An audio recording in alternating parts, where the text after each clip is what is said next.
का? तुम्ही किती सांगला तर भगवान शंकर तिला प्रति उत्तर देतात, अगं पार्वती, निमिष्य निमिष्य थोडं थोडं जर केलं ना तितकं तितकं थोडं वर चढते म्हणते. जसा सूर्य चढतो 9च्या अगोदर लहान पा मोठा पा उच्च पा त्याच्याकडे पाहू दे.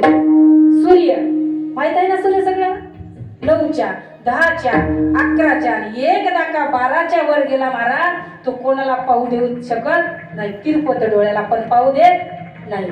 तसं माणूस सुद्धा थोडं थोडं थोडं करत वर जर गेला ना महाराज त्याच्याकडे कोणी वाकड्या नजरेने पाहू शकत नाही, एवढं सामर्थ्य त्या ज्ञानात आहे. ईश्वर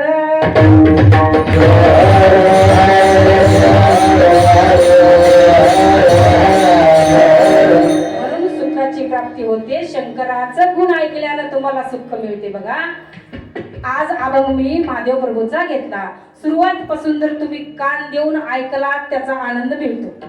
मी म्हणत नाही बरं असं, न ऐकता निरोपण कैसे होये उन्मना.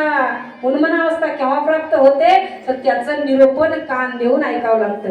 कानी ठेवून या मन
कानी ठेवून या मनानं करा कीर्तन श्रवण. मन आणि कान एकाग्र करा आणि कीर्तनाला श्रवण करा.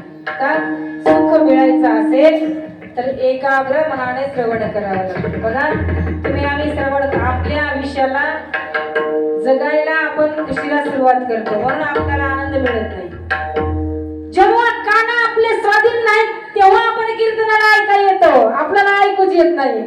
कीर्तन काय की आबन काय की चाल कोणती की काय नाही. आमचे पांडुरंग काका बकड नरड खरकून गायन करायला, पण काय काही जणाला ऐकू येईल का. मलाही एक म्हणायचं आहे, जोपर्यंत इंद्रिय आपल्या स्वाधीन आहे तोपर्यंत आपण कथा आणि कीर्तन श्रवण करावं.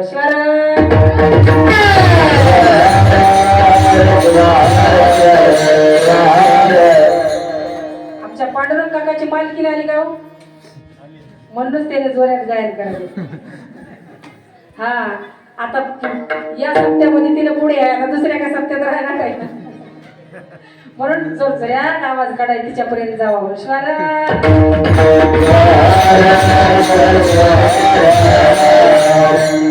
काय प्रेम राहते हो बायकोचं नाव काढत लोक एवढा असते. हा आता यांना काय करायचंय पत्नीचं सुख. हा हा तिच्याशिवाय पान हल्ला सर्वस्व भाव. जीवाला जीवलग कोण असेल अंतकाळापर्यंत पती आणि पत्नी आहे महाराज, कोणी कोणाचं नाही का. म्हणून इंद्रिय आपल्या हातात असताना इकडे यायचं ना, इकडे या. तुमची इंद्रिय तुमच्या हातून गेले ना महाराज, कथा ऐकू येत नाही, कीर्तन ऐकू येत नाही, कोणी शिव्या दिलेला ऐकू येत नाही, कोणी निंदा केलेलाही ऐकू येत नाही. आता मज म्हातारपणा, आता मज येई मरण, हेच घोकणी लागते माणसाला. कधी मरण येईल, कधी मरण येईल. देवाचं विस्मरण होतं ना मरणाचं स्मरण होतं. शिवाय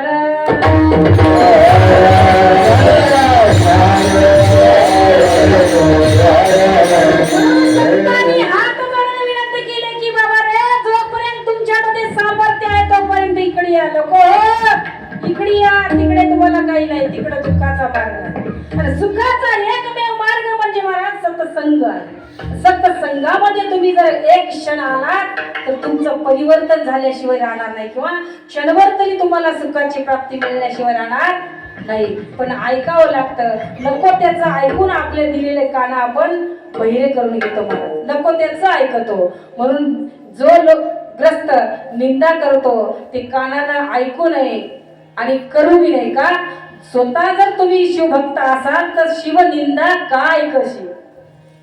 स्वयं शिवभक्त तू अससी, स्वतः जर शिवभक्त असाल इतराची निंदा करताना तुम्ही ऐकू नये. शिवभक्त असाल खरे. जो निंदा करतो ना आपली, त्याची निंदा करत असताना एखादा ग्रस्त निंदा करत असेल तर त्याच्यापासून बाजूलाच गेलं पाहिजे. आपण त्याला प्रत्युत्तर देत बसायचं नाही, कारण स्वतः तो नष्ट होतो आणि इतरांनाही नष्ट करतो. म्हणून त्याच्या बाजूला जवळ आपण बाजूला गेला तर आपल्याला सत्संग मिळतो. आणि ते सत्संग म्हणजे हे अखंड शिवनाम सप्ताह आहे. आणि या अखंड शिवनाम सप्त्यासाठी तुमच्या कानाला उभय म्हणजे उभाट करत तत्पर राहणं, जागृत करणं. जागृत अवस्था प्राप्त करायचं असेल पटकन 2 हात वर करा. करा माय. तुम्हाला कानाला विनंती करायची नाही का?